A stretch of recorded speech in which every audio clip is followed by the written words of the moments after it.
Good morning friends, I hope आप सब बहुत अच्छे से होंगे। दैनिक रोजगार समाचार डेली करंट अफेयर्स के इस सेशन में आप सबका एक बार फिर से हार्दिक स्वागत, खैर मकदम, मोस्ट वेलकम। दोस्तों, इलाहाबाद हाई कोर्ट ने एक बड़ा आदेश सीबीएसई बोर्ड को दिया है। उसने कहा है कि सी टेट यानी कि CTET प्राइमरी लेवल का परिणाम न किया जाए जारी। दोस्तों, ये बड़ी खबर है और ये खबर उन सी टेट अभ्यर्थियों के लिए है जिन्होंने बीएड के दम पर सी टेट का एग्ज़ाम दिया है। पूरी खबर क्या है, पूरी न्यूज़ क्या है, इस वीडियो के अंदर आपको बताने वाले हैं। इलाहाबाद हाई कोर्ट ने केंद्रीय माध्यमिक शिक्षा बोर्ड CBSE को केंद्रीय शिक्षक पात्रता परीक्षा CTET प्राथमिक स्तर 2022 में शामिल बीएड डिग्री धारकों को परिणाम जारी करने को लेकर कहा यह उचित होगा कि वह परिणाम जारी न करे। यहाँ पर बीएड डिग्रीधारियों का दिल की धड़कन का बढ़ना तय हो जाता है।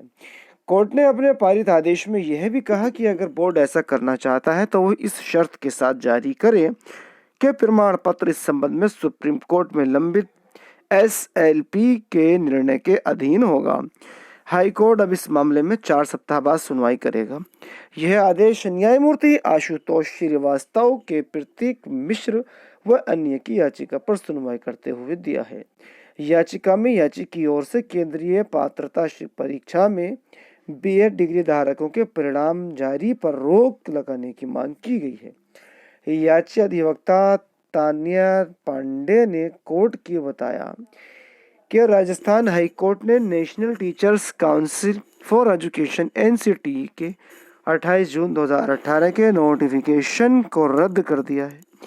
NCTE ने अपने 28 जून के नोटिफिकेशन में CTET प्राथमिक स्तर में बीएड डिग्री धारकों को भी शामिल कर लिया था। इससे राजस्थान हाई कोर्ट में चुनौती दी गई थी। राजस्थान हाई कोर्ट ने सुनवाई कर NCTE के नोटिफिकेशन को रद्द कर दिया था। इसके बावजूद केंद्रीय माध्यमिक शिक्षा बोर्ड द्वारा आयोजित कराई गई केंद्रीय शिक्षक पात्रता परीक्षा प्राथमिक स्तर में बीएड डिग्री धारकों को शामिल किया गया, जो कि गलत है। पक्षकारों की ओर से जवाब दिया गया कि NCTE ने राजस्थान हाईकोर्ट के आदेश को सुप्रीम कोर्ट में चुनौती दी है। सुप्रीम कोर्ट ने सुनवाई कर फैसला सुरक्षित कर लिया है। याची अधिवक्ता ने कहा कि सुप्रीम कोर्ट ने राजस्थान हाईकोर्ट के आदेश पर कोई रोक नहीं लगाई है। यदि पक्षकार द्वारा बीएड डिग्री धारकों के परिणाम जारी किए जाते हैं तो वह कुछ लोगों को लाभ पहुंचाने वाला होगा। जी हाँ, यहाँ पर राजस्थान हाई कोर्ट के फैसले को नज़ीर बनाते हुए इलाहाबाद हाई कोर्ट में एक रिट दाखिल की गई, जिसमें मांग की गई कि बीएड डिग्री धारकों को प्राइमरी लेवल के CTET उत्तीर्ण करने से, यानी कि पास करने से या उनका रिजल्ट जारी करने से रोका जाए। अब इसीलिए इसी को लेकर के इलाहाबाद हाई कोर्ट ने CBSE को लिखा है कि वह CTET का रिजल्ट जारी न करे। अगर यह जारी करता है तो उसके अंदर लिख दे कि बीएड डिग्री धारकों का रिजल्ट सुप्रीम कोर्ट के फैसले के अधीन होगा, जो कि NCTE द्वारा एक अपील सुप्रीम कोर्ट में दाखिल की गई है। और दोस्तों, आगे भी इसी खबर को प्रमुखता दी गई है। और कल दोस्तों, नए शिक्षा सेवा चयन आयोग को कैबिनेट की मंजूरी मिलनी थी, लेकिन कैबिनेट की मंजूरी इसको नहीं मिल सकी है।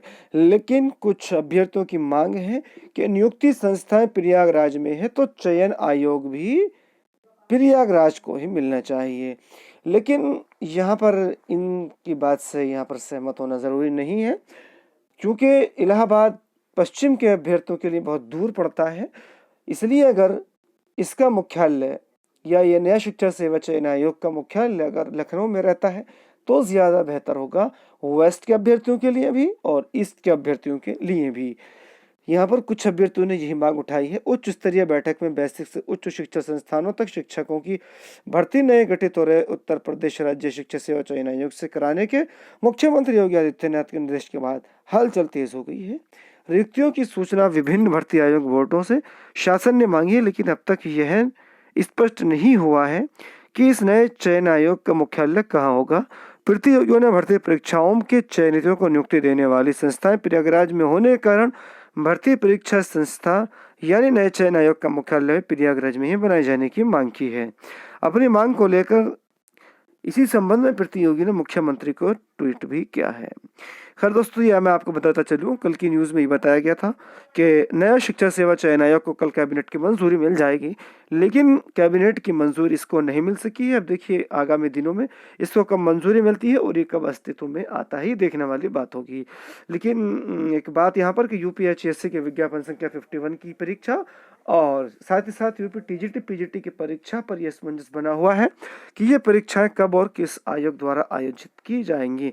तो जहाँ तक मेरा ख्याल है, या फिलहाल यूपीएचएससी की विज्ञापन संख्या 51 की जो परीक्षा है वो यूपीएचएससी के माध्यम से ही आयोजित कराई जाएगी। बस वहाँ पर एक सदस्य का कोरम हो सकता है सरकार जो है वो जल्द पूरा करा दे। हाँ, यूपी टीजीटी पीजीटी की परीक्षा के बारे में ये संशय जरूर है कि ये जो परीक्षा है वो नए शिक्षा सेवा चयन आयोग के द्वारा ही आयोजित हो सकती है। तो दोस्तों, इस वीडियो में इतना ही। वीडियो अच्छी लगे तो लाइक कीजिएगा, शेयर कीजिएगा, साथ ही साथ इसी तरह की दूसरी अपडेट्स पाने के लिए चैनल को सब्सक्राइब करना ना भूलिएगा। Thank you.